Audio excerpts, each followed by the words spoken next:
సరే ఈ మధ్య కాలంలో మనం పిల్లల్ని చూస్తున్నాం, వాళ్ళని అసలు కంట్రోల్ చేయడం పెద్ద సమస్య అయిపోయింది. ఫోన్లు పట్టుకుంటే పొద్దున్న లేస్తే ఫోన్లు, తినిపించడానికి ఫోన్లు, అల్లరి చేయకుండా ఉండడానికి ఫోన్లు, ఇవన్నిటితో చిన్నప్పుడే వాళ్ళకి కళ్ళద్దాలు వచ్చేయడము, రేడియేషన్ ఎఫెక్ట్ అవ్వడము, కొన్నిసార్లు సరిగ్గా ఫుడ్ తినరు.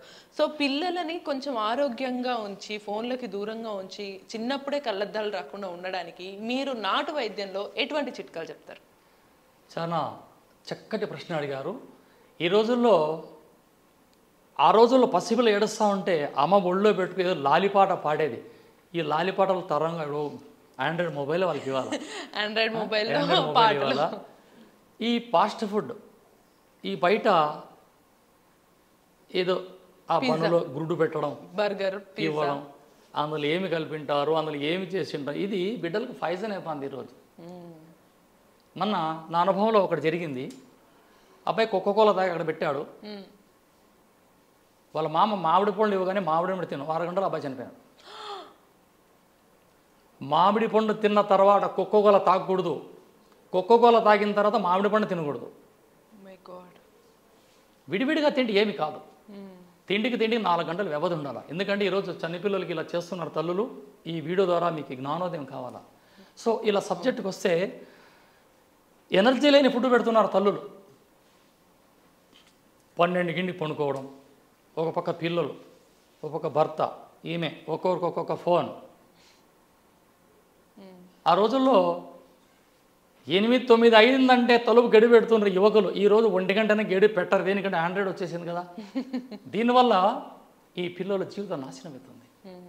ఆ కళ్ళు రెటీనే దెబ్బతిని ఇట్లా చెప్పుకుంటూ పోతే మనం ఎన్నో చెప్పుకోవచ్చు, కానీ మనకి పరిష్కారం కావాలా.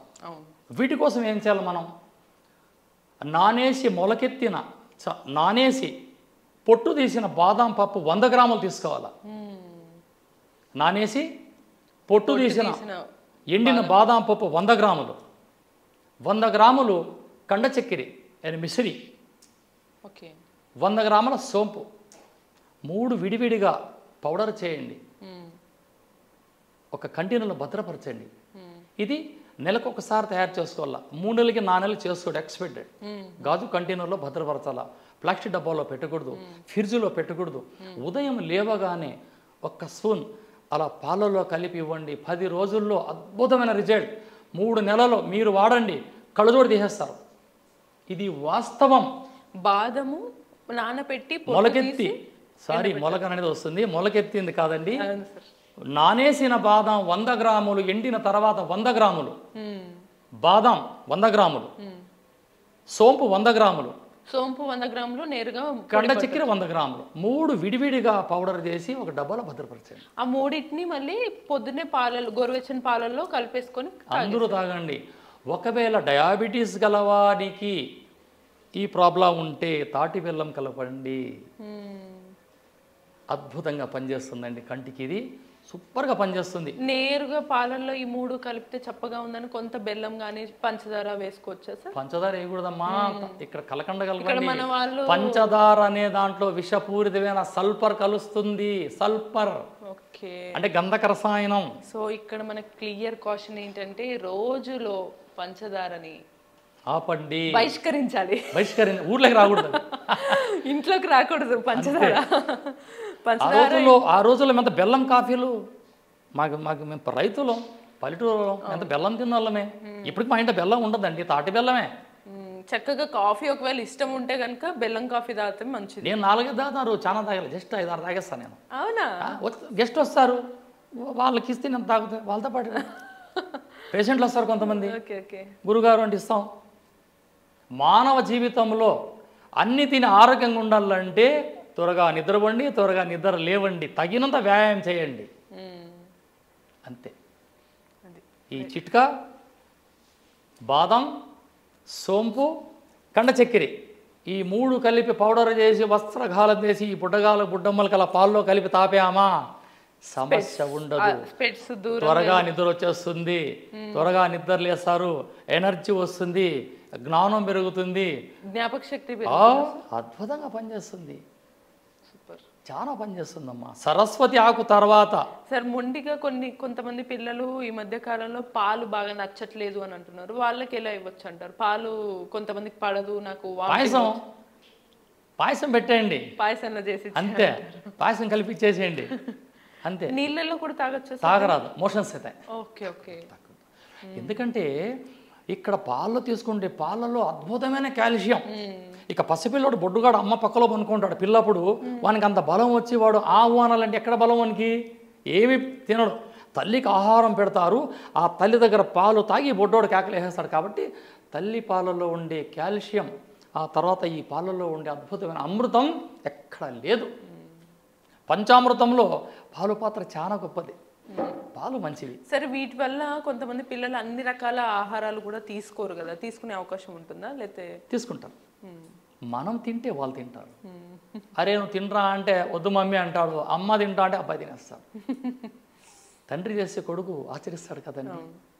తనయుడు దుష్టైనా తండ్రి తప్పు, తనయుడు దుష్టైనా తండ్రి తప్పు, కూతురు చెడుగైనా మాత తప్పు. ఫస్ట్ తల్లి చేస్తే పిల్ల నేర్చుకుంటుంది. ఇది మన ప్రాచీన ఒక గ్రంథ సేకరణ చేసినాను కాబట్టి ఈరోజు ఇన్ని చిట్కాలు ఆర్గాన్గా మీకు చెప్తున్నా. నేను చెప్పే ప్రతి మాట ఒక మెసేజ్ కావాలి వీళ్ళందరికీ. అద్దాలు పెట్టుకొని దారి సరి కనపడక, అది రాయడం సరిగా రాక ఎంతోమంది సతమతమవుతుంటారు. ఇంతింత మోపు కట్టలు మోస్తుంటారు పిల్లలు. అంత సిలబస్ అవసరం లేదు. లక్షల ఉద్యోగాలు వచ్చిన తర్వాత, కళ్ళు చూపిపోయిన తర్వాత ఎవరికి జీతం?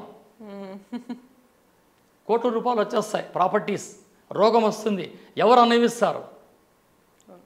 చదువు వేరే, విద్య వేరే. విద్య కావాలి మీకు, చదువు కొంచెమన్నా పర్వాలే. అవును సార్, విద్య అవసరం. విద్య మీకు భోజనం పెడుతుంది, చదువు మీకు అడ్రస్ చెప్తుంది. విద్యకు కొన్ని ప్రాధాన్యత ఎక్కడ లేదమ్మా, వాస్తవం. అది విషయం. ఇంకేమన్నా చిట్కాలు, ఇంకొక ట్రెండ్ ఏమన్నా ఉన్నాయా సార్ మనకి? పిల్లలు కొంచెం ఎనర్జెటిక్గా ఉండడానికి, సైట్ తగ్గడానికి, ఇప్పుడు అట్లంటే బద్ధకంగా ఉండకుండా, ముఖ్యంగా బద్ధకంగా ఇట్లా 5000 సంవత్సరాల క్రితం వెళితే గాంధారీదేవి అతిబల మహాబల ఆకులు పసరు తీసి వ్రసము తీసి తైలంలో పక్వముగా అవి దుర్యోధన చక్రవర్తికి బాలిష్ చేసింది కదా. ఈరోజు మీ తల్లులు మీరు ఎందుకు చేయరు పిల్లలకి? మీ పిల్లలు రేపు మీకు మెసేజ్ కదా. మీ బిడ్డలు బాగుంటే మీరు ఆరోగ్యంగా ఉంటారు. ఈరోజు ప్రపంచం ఎవరిని చూస్తున్నారు? తన బిడ్డల్లో తల్లిదండ్రులు చూసుకుంటున్నారు. కాబట్టి ఇటువంటి కొన్ని పసురులు, ఆయిల్ బాగా వండి ఆ పసురులో పిల్లలకు బాడీకి అంతా పూసి ఎండలో నిలబెట్టి స్నానం చేయండి, దేహం వజ్రదేహంగా ఉంటుంది. ఈ పంచకర్మ చేస్తారు కదా, అదే ఇది. ఓకే ఓకే, పేరు మారిందమ్మా. అన్నం ఉంచిన గంజి పారేస్తుంటాం, ఈరోజు సూప్ అయింది, అంతే కదా. కాబట్టి ఈ తైలాలు, తైలమర్ధనం శరీరమునకు వజ్రదేహంబురా అన్నాడు. ఈ తైలం పోయండి పిల్లలకి, కొబ్బరి నూనె పోయండి, ఆముదం పోయండి, నల్ల నువ్వుల నూనె పోయండి, ఎండలో బాగా నిలబెట్టండి. కాల్షియం వస్తుంది, డి విటమిన్ లభిస్తుంది. సూర్యుని వల్ల డి విటమిన్, ఈ నువ్వుల నూనె వల్ల ఐరన్, కాల్షియం. ఇంకంతకన్నా ఆరోగ్యం అంటారమ్మా. చర్మ రోగాలు రావు, స్కిన్ డిసీజ్ రావు. అది వచ్చిందా డిజార్డర్గా మారుతుంది. కాల్షియం బాడీలో ఉంటుంది, ఆర్గానంగా ఉంటారు, గాంభీర్యంగా మాట్లాడతారు, చురుగ్గా ఉంటారు. ఇవన్నీ చేయాలంటే తల్లిదండ్రులు శృతిలో ఉండాలా. వాళ్ళు కరెక్ట్ ఉంటే పిల్లలు కరెక్ట్ ఉంటారు. తండ్రి మొబైల్ తీసుకుంటే భార్య మొబైల్, అమ్మాన పిల్లగాడ మొబైల్, రేడియేషన్, ఆ ఇల్లంతా రేడియేషన్. అది సూపర్ కదా. చూసారు కదా, మన ఇంట్లో ఉండే చిన్న చిన్న ఇంగ్రీడియంట్స్ ఏవైతే ఉంటాయో వాటిని ఎలా వాడాలో మనకు తెలీదు. మహా అయితే ఈ బాదం పప్పులు ఇవి సార్ చెప్పినట్టు మనం స్వీట్స్లో వాడతాము, లేదా ఊరికే నానబెట్టుకొని మనం తినడం వరకే తెలుసు. కానీ ఇలా ఉపయోగిస్తే పిల్లలకున్న సైట్ పోతుంది, వాళ్ళు ఎనర్జెటిక్గా మారుతారు, జ్ఞాపక శక్తి పెరుగుతుంది.